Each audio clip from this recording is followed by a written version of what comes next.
তোমার আত্মজীবনী লেখার দায়িত্ব আমি নেব, আর সে জীবনের নাম হবে আমার বেহুশ বাবা। নিজের বাপকে নিয়ে ছিনিমিনি খেলো না। তুমি আমার উপরে আস্থা রাখতে পারো আব্বা, আমি আমার আব্বাকে নিয়ে কোনোদিনও সিনেমিনি খেলবো না। মা খাওয়ার পরে পান কয়টা চিবায়, পানের মধ্যে সুপারির কয় টুকরা দেয়, কয়টা সুপারি দেয়, জর্দা খাইতে নিষেধ করার পরেও শাহজাদি জর্দা খায়, সেগুলোও নোটে রাখতাম। বাবারে বাবা, এ তো দেখছি রীতিমতো গোয়েন্দাগিরি। হ্যাঁ, সেই মা সংসারে বড় একা, তার যন্ত্রণার কোনো শেষ নাই। তারপরে শুরু হয়েছে নতুন যন্ত্রণা, আমাদের দুই ভাইয়ের বিয়ার চিন্তা নিয়ে। শুধু তাই না, এই যে তোমরা বিয়ে করছো না, সেজন্য তোমার মা কিন্তু এখন তোমাদেরকে দামরা বলে ডাকে। আব্বা, আপনি পিকুলিয়ার একটা ক্যারেক্টার, আপনি আপনার জীবন ডজন ডজন অভিজ্ঞতা নিয়ে পার করছেন। আমরা দামরা হয়ে গেলে মা আমাদের দামরা বলবে না, এটা কেন আপনি বোঝেন না?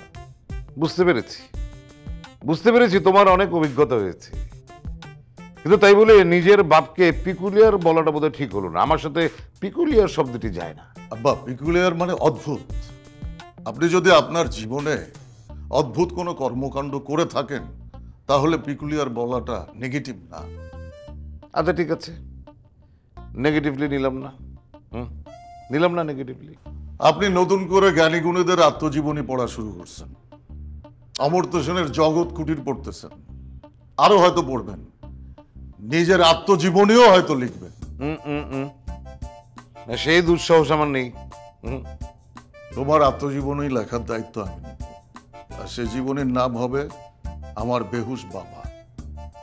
নিজের বাপকে নিয়ে ছিনিমিনি খেলো না। তুমি আমার উপরে আস্থা রাখতে পারো আব্বা, আমি আমার আব্বাকে নিয়ে কোনোদিনও সিনেমিনি খেলবো না। ঠিক আছে, রাখলাম আস্থা। রাখো আব্বা, তুমি তো স্বাস্থ্য সচেতন, সকাল বিকাল হাঁটাহাঁটি করার পরেও তুমি সিগারেটে টান দাও, আর প্রতিজ্ঞা করো জীবনেও সিগারেট খাবা না, কিন্তু সেই প্রতিজ্ঞা তুমি রাখতে পারো না। এই জন্য নিজেকে গালিগালাজ পর্যন্ত করো। এখনো আমাদের অনেক জমি জমা, সামনে কিছু জমি বিক্রি করবা, কাদের কাছে বিক্রি করবা সেই লিস্টও আমার কাছে আছে। প্রফুল্ল, সীমা অতিক্রম করো না বাবা, একটু থামো। তুমি বাড়ির সবার দিকে খেয়াল রাখছো, ভেরি গুড। তোমার দিকেও কিন্তু বাড়ির সবাই খেয়াল করছে। তোমার বয়স নিয়ে আমরা বাড়ির সকলেই খুবই টেনশনে আছি। আমার বয়স নিয়ে টেনশন মানে? আরে বাবা, তোর বয়স হয়ে যাচ্ছে, তোকে বিয়ে থা দিতে হবে না, সেটা নিয়ে আমরা টেনশনে আছি। এইবার আমি বুঝতে পারছি টেনশনের আসল কারণ। ধরো কেউ একজন সিদ্ধান্ত নিল সে জীবনেও বিয়ে করবে না, কারণ তার বিয়ে দরকার নাই, সে বিয়েকে প্রয়োজন মনে করে না, সে সিদ্ধান্ত নিয়েছে সে সারা জীবন চিরকুমার থাকবে। এটা তার পরীক্ষা, জীবনের কাছে পরীক্ষা। এইভাবে সে তার জীবন সাজাবে, এটা তার স্বাধীনতা, তাকে আমরা বাধা দেব কেন? এটা কি ব্যক্তি স্বাধীনতায় হাত দেওয়া না? ধরেন এখন আমার পিঠ চুলকাচ্ছে, এখন আমি যদি আপনার পিঠে চুলকাই দিই, আমার চুলকানি যাবে? যার যার চুলকানি তার তার সমস্যা। ধরেন কেউ বিয়ে করবে, সেটা তার সিদ্ধান্ত, যার বিয়ের দরকার সে বিয়ে করবে, যার দরকার না সে করবে না। এখন কারো সিদ্ধান্তে কেউ যদি বিয়ে করে, তাহলে তো তার সমস্যার সমাধান হবে না।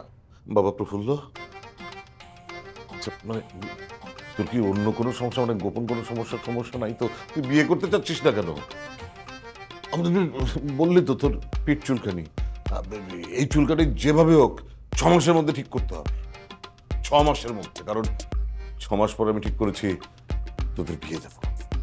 এটা আমার চ্যালেঞ্জ, আর এই চ্যালেঞ্জে আমি হারতে চাই না, হারতে চাই না।